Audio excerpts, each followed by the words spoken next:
It's more than just writing a check and say, here, okay, here's your $35, you're done.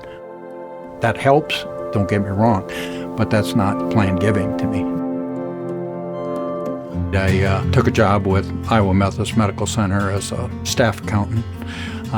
Was there, actually worked my way up, and so became the chief financial officer in 1996, and so I was the chief financial officer for 22 years until I retired in 2018.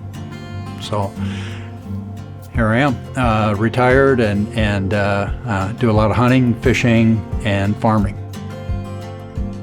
I look at the farms that I have, they're actually geared towards conservation. To me, it's about, being able to preserve what we have.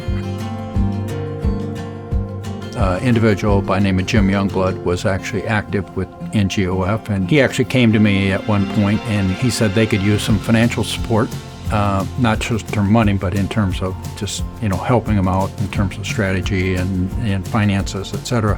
One thing led to another, and I ended up being on the board from 2010 through 2020. I've been affiliated with other conservation entities, but more just in terms of membership, and this really gave me an opportunity to get involved.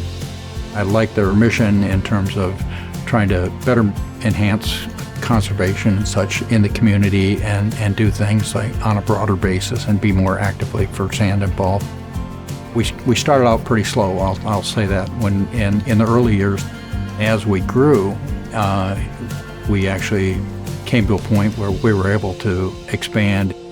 One of the things that is so great now is through collaborating with other entities, we're able to take on huge projects. And Icon Water Trails is a good example of that. In the not-for-profit world, philanthropy is a major component. There's a lot of things that frankly wouldn't happen without philanthropy.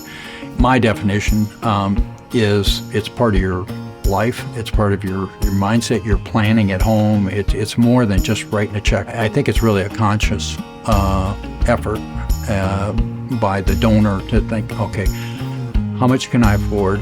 What's important to me, and what can I do to improve it?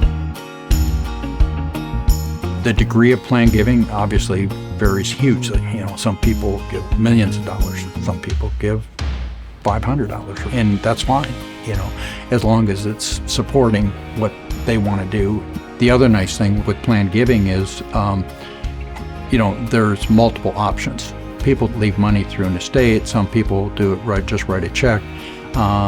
But there's also opportunities you can do things kind of like on an installment plan if you want to support a project. And in my case, when you get older and you have an IRA and you get past age 70 and a half, then you can do what they call a qualified charitable distribution, which means that you can withdraw money or distribute money from your IRA on a tax-free basis. If you have a particular area of conservation that you're interested in, you can designate what that's for. They can be assured that the money they give is going to go for that project. I look at it as really being a win-win for both the entity that's receiving it and as well as the person that's giving. I think it allows them to support something that they feel good about. And beyond that, just get out there and enjoy the great outdoors.